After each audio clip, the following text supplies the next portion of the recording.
தேவனே நான் ஓமதண்டையில்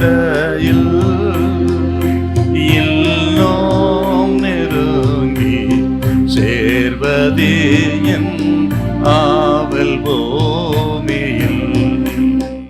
வெளிப்படுத்தின விசேஷம் 2ஆம் அதிகாரம் 14-15 கொஞ்சம் வாசிங்க பார்க்கலாம். ஆகிலும் சில காரியங்களை குறித்து உன் பேரில் எனக்கு குறை உண்டு. விக்கிரகங்களுக்கு படைத்தவைகளை புசிப்பதற்கும் வேசித்தனம் பண்ணுவதற்கும் ஏதுவான இடரலை இஸ்ரவேல் புத்திரர் முன்பாக போடும்படி பாலாக் என்பவனுக்கு போதனை செய்த பீலேயாமுடைய போதகத்தை கை கொள்ளுகிறவர்கள் உன்னிடத்தில் உண்டு. அப்படியே நிக்கோலாய் மதஸ்தருடைய போதகத்தை கை கொள்ளுகிறவர்களும் உன்னிடத்தில் உண்டு. அதை நான் வெறுக்கிறேன். இன்டர் மேரேஜ் சிஸ்டம், அப்புறம் உலகத்தோடு சமரசம், இப்படிலாம் வாழ முடியாத உலகத்தில். ஆகவே உலகத்தோடு ஒத்து போவோம். இன்று உலகத்தோடு ஒத்து போகக்கூடிய உபதேசம் இருந்தது சபையில். நிக்கோலாய் என்று சொன்னால் நிக்கோ லாவோஸ், அதாவது மதமும் அரசியலும் சேர்ந்தது. சபை அரசியலில் ஈடுபடலாம் என்ற உபதேசங்க என்றால் உலகத்துக்கு நமக்கும் ஆக சம்பந்தம் இல்லைன்னு அப்பா சொல்றாரு. ஆனால் சபை எப்படி இருந்ததா, உலகத்தோடு ஒத்து போனது. அரசியலும் போகலாம், இன்டர் மேரேஜ் போல எப்படி இருக்கலாம். அந்த உபதேசம் இருந்ததுனால தான் அதை எதிர்த்தான் அந்திப்பா. ஆகவே அவன் கொலை செய்யப்பட்டான். பாத்தியா, அதான் அப்பா சொல்றாரு, உலகம் உங்களை பகைக்கும் என்ற சபையை பகைக்குதுங்க.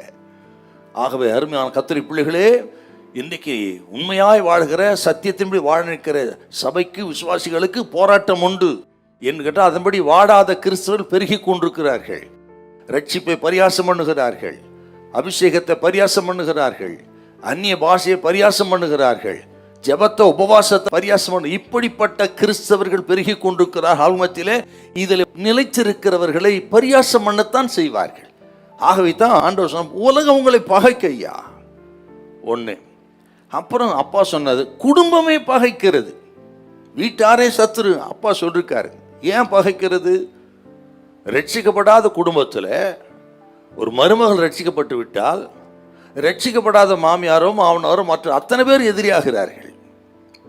அல்லது மாமியார் ரட்சிக்கப்பட்டு விட்டால் மற்ற அத்தனை பேர் எதிரியாகிறார்கள். இப்படித்தான் குடும்பம் பகைக்கிறது. குடும்பத்தில் உண்மையாக உத்தமமாய் வாழ நினைக்கிறவர்கள் அப்படி வாழாதவர்கள் பகைக்கிறார்கள்.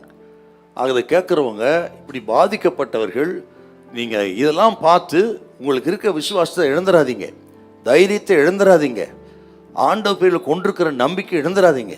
இதெல்லாம் நடக்கும்னு ஆண்டவர் சொல்லியிருக்கிறார்.